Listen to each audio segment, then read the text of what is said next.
بسم الله الرحمن الرحيم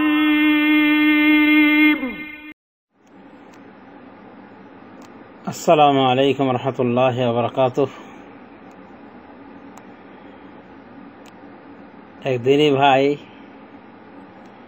এবং আমার সালামধন্য শাগরিদ জামাল সাহেব প্রশ্ন করেছেন, সালাম দেওয়ার পর ওয়ালাইকুম আসসালাম রহমতুল্লাহ।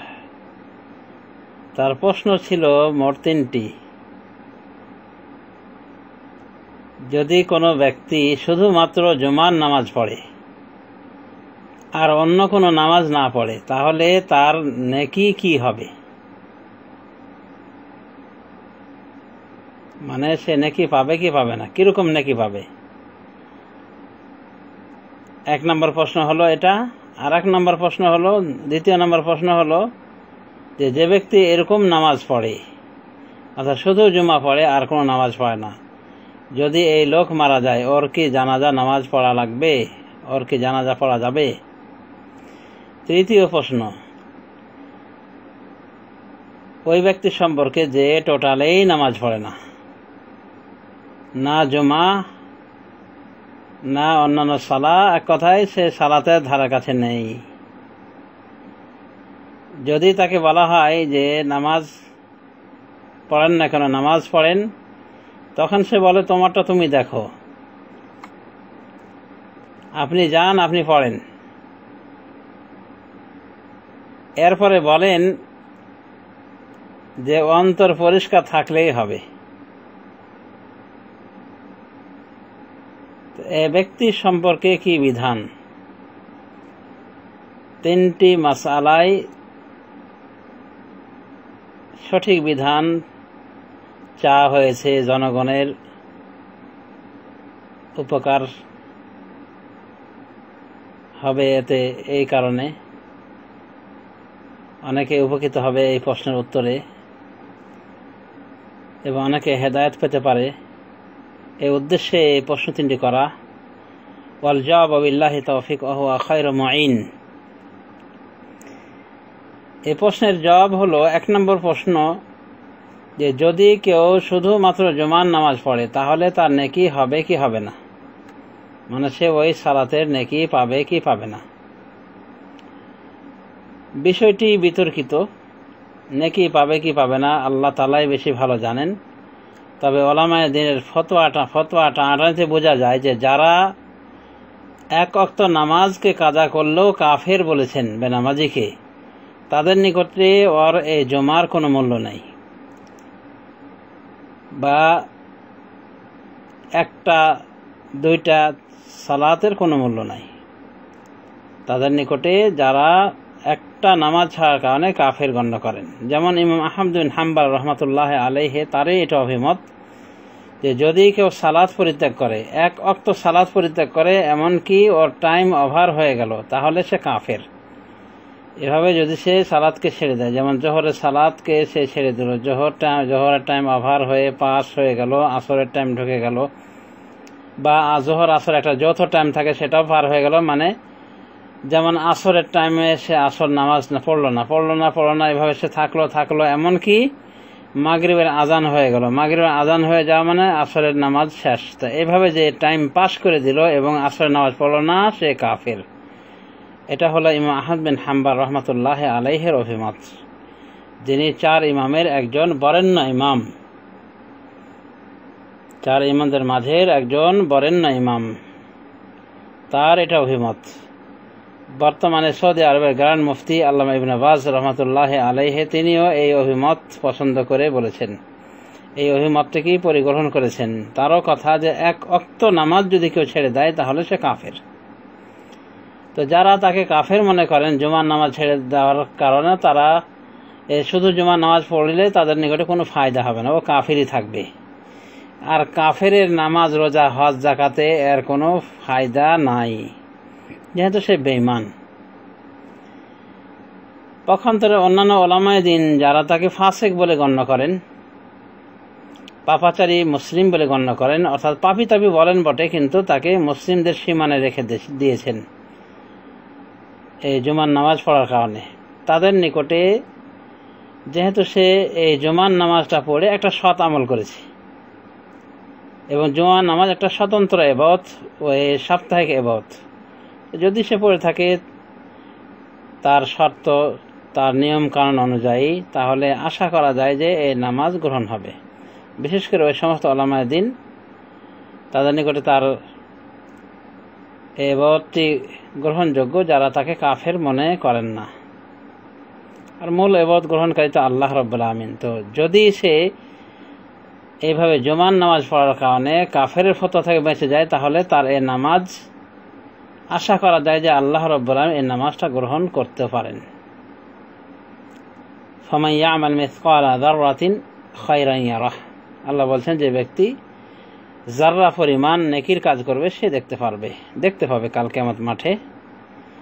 ওমান ইয়ামাল মিসকালা যাররাতিন শাররান ইয়ারাহ, এবং যে মিসকাল যাররা পরিমাণ, অণু থেকে অণু পরিমাণ মন্দ কর্ম করবে সেও সেটা দেখতে পাবে। তো এই হিসাবে বলা যায় যে যারা তাকে কাফের গণ্য করেন না বা মুসলিম গণ্য করেন, তাদের অভিমত অনুসারে বলা যায় যে এই জুমার নামাজ পড়লে জুমার নামাজের সে নেকি পেয়ে যাবে।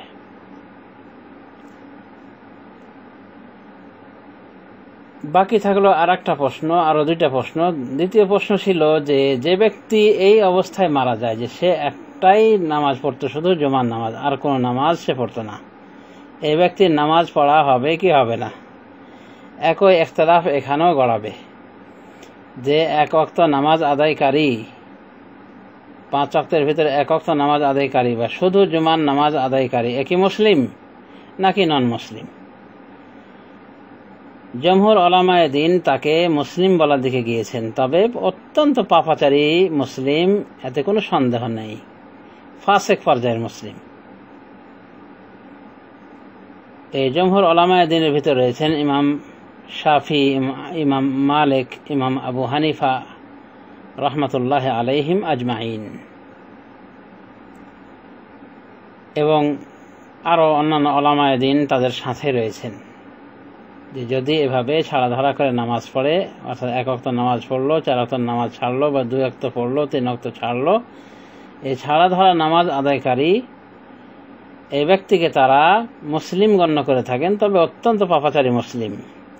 অবশ্যই ইমাম আবু হানিফা, ইমাম শাফি, ইমাম আহমদ বিন হাম্বল, তাদের কথা হলো যে ব্যক্তি এভাবে স্বেচ্ছায় নামাজ ছেড়ে দেয়, তার শাস্তি হলো, রাষ্ট্রনায়ক তার শাস্তি জারি করে তার উপরে, সেটা হলো মৃত্যুদণ্ড।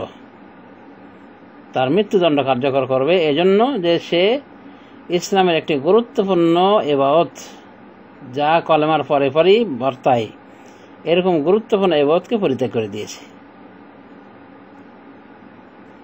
অতএব তার দণ্ড হলো, তাকে মৃত্যুদণ্ড দিতে হবে।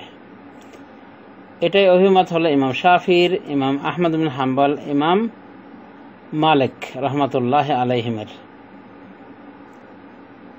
পক্ষান্তরে ইমাম আবু হানিফা বলেন যে তাকে আজীবন জেলে রাখতে হবে, আজীবন তাকে জেলে রাখতে হবে, যতক্ষণ পর্যন্ত সে নামাজের স্বীকৃতি না দেয় তাকে ছাড়া যাবে না। যে 3 ইমাম বললেন যে তার মৃত্যুদণ্ড দিতে হবে নামাজ পরিত্যাগ করার কারণে, তারা আবার এদিকে ইখতিলাফ করেছেন যে একে যে মৃত্যুদণ্ড দেওয়া হলো এটা কি হিসেবে, তাকে মুরতাদ হওয়ার কারণে, নামাজ পরিত্যাগ করার কারণে সে মুরতাদ হয়েছে, সে কারণে তাকে হত্যা করা হচ্ছে, নাকি নামাজ ছেড়ে দেওয়াটা তার শাস্তি, সে কারণে তার ওপর শাস্তি বিধান জারি করা হচ্ছে। যেমন জেনা ব্যভিচার করলে ওর একটা শাস্তি বিধান রয়েছে, কিন্তু সে কারণে সে কাফের হয় না। তো এটা কোন পর্যায়ের, তাকে যে হত্যা করা হলো, কিভাবে হত্যা করা হলো, কোন পর্যায়ের তাকে হত্যা করা হলো, মুরতাদ হিসেবে হত্যা করা হলো নাকি নামাজের শাস্তি হিসেবে? যদি নামাজের শাস্তি হিসেবে হত্যা করা হয়, মুরতাদ হিসেবে হত্যা না করা হয়, তাহলে সে মুসলিম, তার নামাজ রয়েছে, তার নামাজে জানাজা রয়েছে, আর জানাজা তার আছে। এদিকে গিয়েছেন ইমাম শাফি, ইমাম মালিক। পক্ষান্তরে ইমাম আহমদ বিন হাম্বল, যিনি 10 লক্ষ হাদিসের হাফিজ ছিলেন, ইমাম বুখারী মুসলিমের ওস্তাদ ছিলেন, তিনি বলছেন না, তার মৃত্যুদণ্ড কার্যকর করা হয় মুরতাদ হয়ে যাওয়ার কারণে। সে এভাবে ইচ্ছাকৃতভাবে নামাজকে পরিত্যাগ করার কারণে মুরতাদ হয়ে গিয়েছে, ওয়ালিয়াযবিল্লাহ। সুতরাং ইমাম আহমদ বিন হাম্বলের নিকটে এইরকম বেনামাজি, অর্থাৎ এক নামাজও যদি সে ছেড়ে দেয় ইচ্ছা করে এবং তার টাইম ওভার হয়ে যায়, তো এরকম বেনামাজিকে হত্যা করতে হবে, সরকার, মুসলিম সরকার হত্যা করবে। এরপরে হত্যা করার পর তার না আছে কোনো গোসল, না আছে কোনো কাফন না আছে জানাজা, না আছে মুসলিমদের কবরস্থানে তার কবর। এইভাবে তিনি বলছেন যে মুসলিমদের কবরস্থানে তাকে কবরস্থ করা যাবে না, তার জন্য কোনো দোয়া করা যাবে না, এবং তাকে ঢালাওভাবে মাটি দিতে হবে।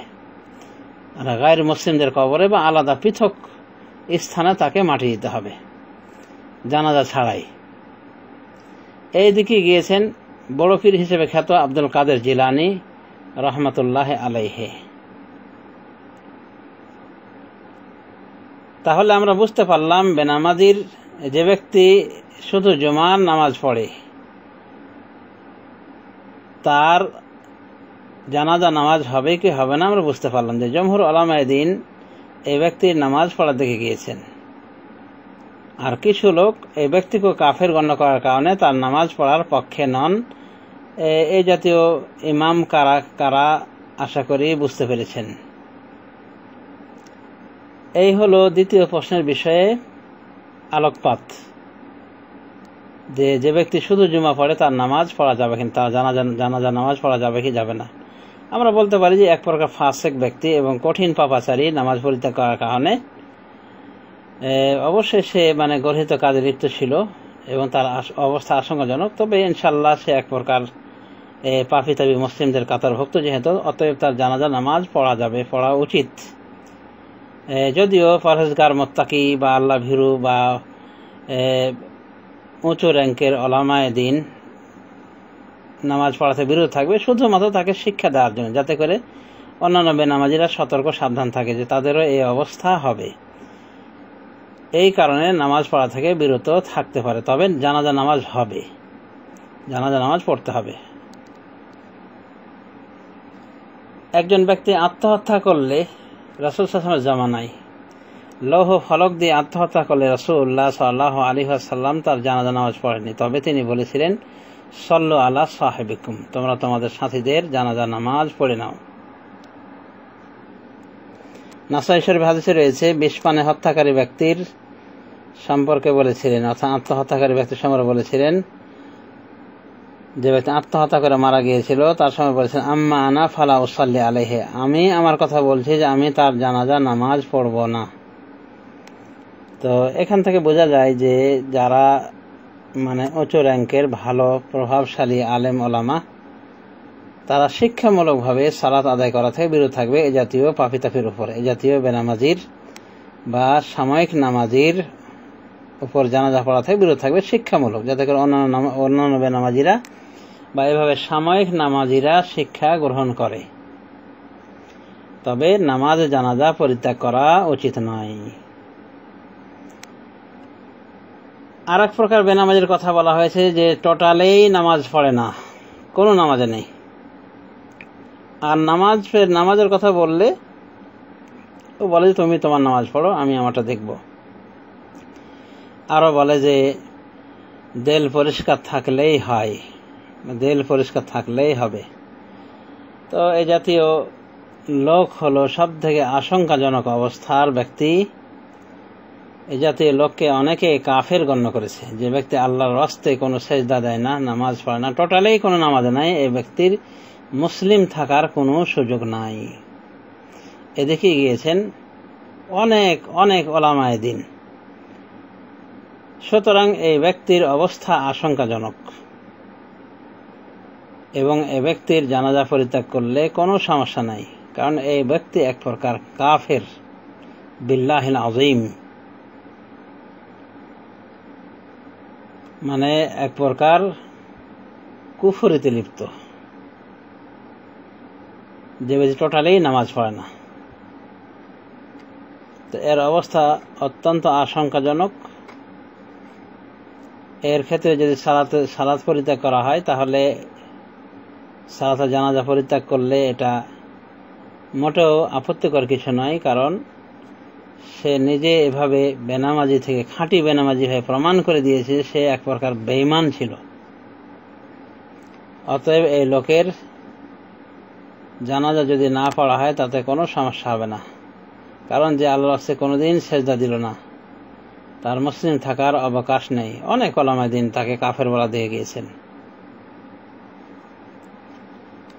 অতএব এই লোকটি অত্যন্ত বিতর্কিত লোক। সে যতই বলুক অন্তর পরিষ্কার, অন্তরে তার ভাইরাস ঢুকে রয়েছে। তার অন্তর হলো শয়তানের ওয়ার্কশপ, শয়তানের কারখানা। আর এই যে যুক্তি দিয়ে থাকে, এটাও শয়তানের যুক্তি যে তার অন্তর পরিষ্কার হলেই হবে। অন্তর পরিষ্কার হলে তো নামাজ পড়তেই হতো। নামাজ পড়ে না, এটাই প্রমাণ যে তার অন্তর খারাপ। রাসূলুল্লাহ সাল্লাল্লাহু আলাইহি ওয়াসাল্লাম বলেন, আলা ইন্না ফিল জাসাদি মুদগাহ ইযা সালাহাত সালাহাল জাসাদু কুল্লুহু ওয়া ইযা ফাসাদাত ফাসাদাল জাসাদু কুল্লুহু। মনে রাখবে, হৃদয়ের ভিতরে, শরীরের ভিতরে একটি মাংস টুকরা রয়েছে। যদি ওটা ঠিক থাকে তাহলে সবকিছু ঠিক বলে গণ্য হবে। ওয়া ইযা ফাসাদাল জাসাদু কুল্লুহু, আর ওটা নষ্ট হয়ে থাকলে সবকিছু, সমস্ত বডিটাই নষ্ট হয়ে যাবে। আলা ওয়াহিয়াল কলব, মনে রাখবে এটাই হলো হৃদয়, এটাই হলো হৃদয়, এটাই হলো অন্তঃকরণ বা অন্তর। সুতরাং একটা বডি নষ্ট হওয়ার জন্য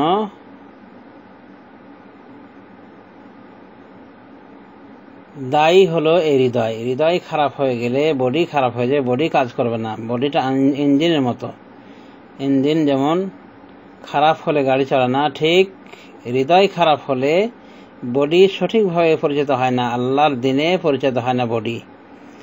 অতএব যেহেতু এই বডিটা চলছে না ঠিক মতো, আল্লাহর দিনে চলছে না, আল্লাহ ইবাদত বন্দেগীতে কাজে লাগছে না এই বডি, মনে করতে হবে এই বডি খারাপ হয়ে গেছে। আর এটা খারাপ হওয়ার কারণ হলো হৃদয়টা খারাপ হয়ে গিয়েছে, হৃদয়টাই নষ্ট হয়ে গেছে। সুতরাং বেনামাজি যতই ভালো বলো তার হৃদয় পরিষ্কার, তার দাবিটা এরকমই হলো যে একজন লোক বলছে যে আমি মেশক না করি কিন্তু আমার মুখ পরিষ্কার।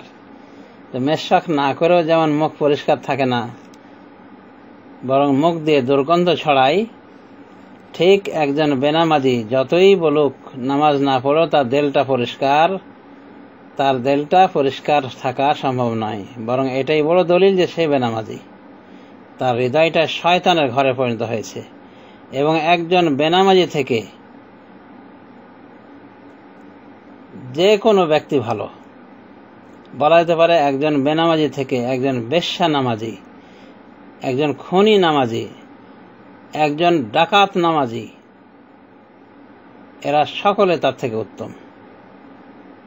100 লোককে খুনকারী যে অপরাধী, বেনামাজি তার থেকে বড় অপরাধী এই নামাজকে পরিত্যাগ করার মাধ্যমে। বেশ্যা থেকে অপরাধী, যে বেশ্যাগিরি করে এরপর নামাজও পড়ে। সুতরাং নামাজ পরিত্যাগ করাটা জঘন্য পাপ। এই পাপের প্রায়শ্চিত্ত হলো, একমাত্র প্রায়শ্চিত্ত হলো মৃত্যুদণ্ড, যা আপনারা একটু আগেই আলোচনায় বুঝতে পেরেছেন যে যারা স্বেচ্ছায় নামাজকে পরিত্যাগ করে তাদেরকে 3 ইমামই হত্যা করার পক্ষে। অর্থাৎ তারা দেখে গিয়েছেন যে মুসলিম রাষ্ট্রনায়ক তার মৃত্যুদণ্ড কার্যকর করবে নামাজ পরিত্যাগ করার দায়ে। এবং একজন আলেম অতিবাহিত হয়েছেন 500 হিজরির দিকে, কাছাকাছি 500 হিজরির দিকে, যিনি রাষ্ট্র ক্ষমতা পেয়েছিলেন এবং তার রাষ্ট্রে কোনো বেনামাজিকে উনি রাখেননি। বেনামাজি হয়ে থাকার সুযোগ পায়নি, জবাই করে দিতেন। এই জন্য তার রাষ্ট্রে, পুরো রাষ্ট্রতে সবাই নামাজি হয়ে গেছিল এবং বেনামাজি হওয়ার দায়ে তার নিজের আত্মীয় স্বজনকে উনি হত্যা করতেন।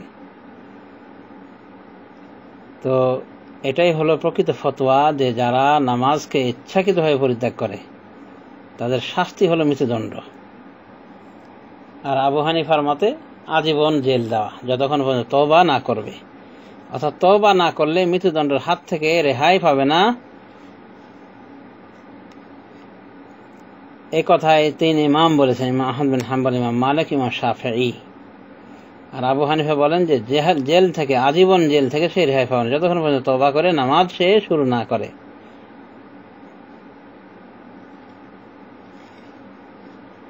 তাহলে আমরা বুঝতে পারলাম যে টোটালে যে নামাজ পরিত্যাগকারী এক ব্যক্তি এক প্রকার অমুসলিম, নন মুসলিম, কাফের। যদি সে কাফের না হতো তাহলে এভাবে নামাজকে পরিত্যাগ করবে কেন? আশা করি বুঝতে পেরেছেন। আর নামাজ পরিত্যাগকারী বিষয়ে ওলামায়ে দ্বীন এভাবে ব্যাখ্যা করে বলেন যে যদি নামাজকে কেউ পরিত্যাগ করে এটার ফারজিয়াতকে অস্বীকার করে, মানে এটা যে ফরজ সালাত, এটা যে একটা আল্লাহর ফরজ বিধান, এটাকে যদি কেউ অস্বীকার করে তাহলে সে কাফের হয়ে যাবে। সমস্ত ওলামায়ে দ্বীন একমত, এখানে কোনো খেলাফ নাই, ইখতিলাফ নাই, সবাই একমত যে নামাজের ফরজিয়াতকে যে অস্বীকার করবে, নামাজ যে ফরজ এটাকে যে অস্বীকার করবে সে কাফের হয়ে যাবে।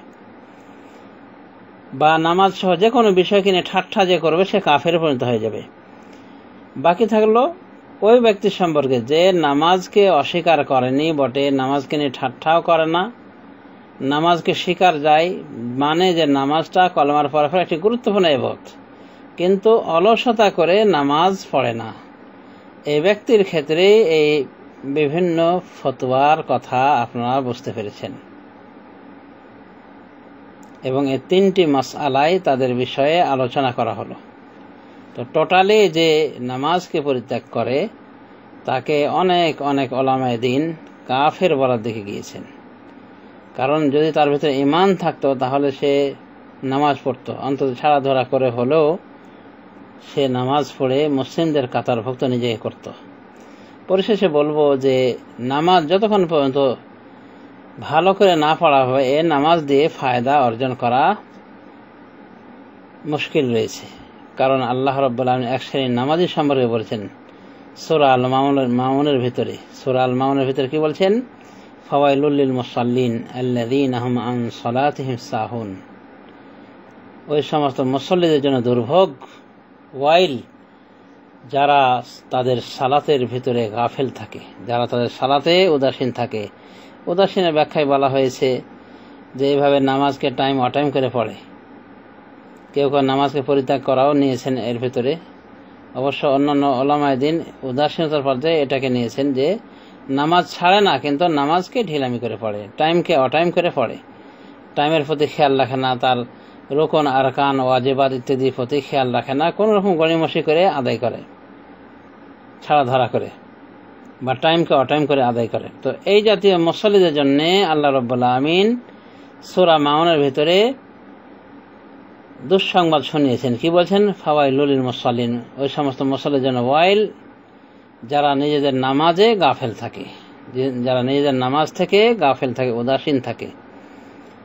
অনুভাবে জাহান্নামীদের ভিতরে যারা জাহান্নামে যাবে, এই জাহান্নামীদেরকে জিজ্ঞাসা করবে জান্নাতবাসীগণ তাদেরকে দেখে, জাহান্নামে নিক্ষিপ্ত দেখে, জাহান্নামে থাকা অবস্থা দেখে, বলে মা সালাকাকুম ফি সাকার, তোমাদেরকে কে জাহান্নামে নিক্ষেপ করেছে, কোন জিনিস?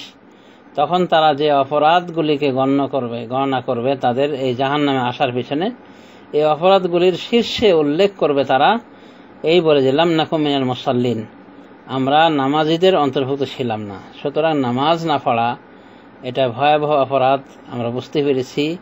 এমনকি নামাজকে টোটালে ছেড়ে দেওয়া এটা যেটা কুফরের পর্যায়ের অপরাধ এটাও আমরা বুঝতে পেরেছি। কারণ রাসূলুল্লাহ সাল্লাল্লাহু আলাইহি ওয়াসাল্লাম বলেন বাইনাল আবদি ওয়াল কুফরি ওয়া শিরকি তারকুস সালাহ, একজন মুসলিম বান্দা এবং মুশরিকের ভিতরে পার্থক্য হলো সালাত ছেড়ে দেওয়া। মুসলিম শরীফ হাদিস। আর রাসূলুল্লাহ সাল্লাল্লাহু আলাইহি ওয়াসাল্লাম বলেন আল আহদুল্লাযী বাইনানা ওয়া বাইনাহুমুস সালাহ ফামান তারাকাহা ফাকাদ কাফারা, আমাদের মাঝের এবং মুশরিকদের মাঝের চুক্তি হলো নামাজের, সুতরাং এই নামাজকে যে ছাড়লো সে কুফরি করলো। সুনান গ্রন্থে এভাবে রাসূলুল্লাহ সাল্লাল্লাহু আলাইহি ওয়াসাল্লাম বলেছেন। তাহলে আমরা বুঝতে পারলাম নামাজকে ছেড়ে দেওয়া এটা কুফরি। আর এই নামাজ যদি টোটালি ছেড়ে দেওয়া হয় তাহলে সে যে কাফের, অনেক ওলামায়ে দ্বীনের নিকটে সেটাও বুঝতে পেরেছেন। আল্লামা ইবনে উসাইমিন এদিকে গিয়েছেন যে যদি কেউ টোটালি নামাজ পড়ে, নামাজকে ছেড়ে দেয় তাহলে তার মুসলিম থাকার অবকাশ নেই। কারণ রাসূলুল্লাহ সাল্লাল্লাহু আলাইহি ওয়াসাল্লাম এটাকে কাফের মুসলিমের মাঝের চিহ্ন বলে উল্লেখ করেছেন, চিহ্ন হিসেবে আখ্যা দিয়েছেন। মুসলিমের চিহ্ন যে নামাজ পড়ে আর অমুসলিমের চিহ্ন নামাজ ছাড়ে। তো এই ছাড়া বলতে তার্ক করা বলতে তার্কে মুতলাক, মানে টোটালি ছেড়ে দেওয়া আল্লামা ইবনে উসাইমিন নিয়েছেন। এজন্য উনি বলেন যে ব্যক্তি 1-2 ওয়াক্ত নামাজ পড়ে বা জুমা নামাজ পড়ে এই ব্যক্তিকে আমি কাফের বলতে পারবো না, কারণ সে টোটালি ছাড়েনি আবার টোটালেও পড়েনি। অতএব তাকে কাফের উনি বলবেন না, না বলা দিয়ে গেছেন এ কারণে। পক্ষান্তরে যারা নামাজকে পরিত্যাগ করেন তিনি এই মুসলিম শরীফের হাদিস দিয়ে দলিল দেন যে তারা কাফের। আরও কোরআনের ভিতরে কিছু আয়াত এদিকে ইঙ্গিত করে যে ফাইন তাবু আকামুস সালাতা ওয়া আতাউজ যাকাত ফা ইখওয়ানুকুম ফিদ্দিন, যদি তারা নামাজ পড়ে যাকাত দেয় ফা ইখওয়ানুকুম ফিদ্দিন, তাহলে ওরা তোমাদের দ্বীনি ভাই। আবার আল্লাহ সূরা রোমের ভিতরে বলছেন ওয়াকিমুস সালাতা ওয়া লা তাকুনু মিনাল মুশরিকিন, তোমরা নামাজ কায়েম করো আর মুশরিকদের দলভুক্ত হয় না। তো নামাজ কায়েম করার পরে বলছেন মুশরিকদের দলে তোমরা ভিড়ো না। তার মানে উলামায়ে দ্বীনের কিছু অংশ এদিকে গিয়েছেন যে নামাজ না পড়াটা, নামাজ পরিত্যাগ করাটা মুশরিকদের দলে ভিড়ে যাওয়ার নামান্তর। তো যা হোক, নামাজ একটি গুরুত্বপূর্ণ ইবাদত। এই নামাজের ক্ষেত্রে অলসতা প্রদর্শন করা মোটেও উচিত নয়, এবং এমন তরিকায় নামাজ পড়া উচিত নয় যে তরিকাটা বিতর্কিত। যেমন 1 ওয়াক্ত পড়লাম, 4 ওয়াক্ত ছাড়লাম, জুমার নামাজ পড়লাম, বাকি নামাজে নাই, মানে 8 কি নামাজ, ফাটকি নামাজ, 360 কি নামাজ আছে। কিছু লোক এরকম করে নামাজ পড়ে, মানে সাপ্তাহিক নামাজ আর ঈদের নামাজ বা বছরে একবারের নামাজ। আল্লাহ রাব্বুল আমিন আমাদেরকে সঠিক বুঝে তৌফিক দান করুন। আল্লাহ রাব্বুল আমিন আমাদেরকে নামাজ হেফাজতের সাথে আদায় করা তৌফিক দান করুন, আমিন। সাল্লাল্লাহু আলা খায়রি খালকিহি নবিয়ানা মুহাম্মদ ওয়া আলা আলিহি ওয়া সাহবিহি আজমাইন। আসসালামু আলাইকুম ওয়া রাহমাতুল্লাহ।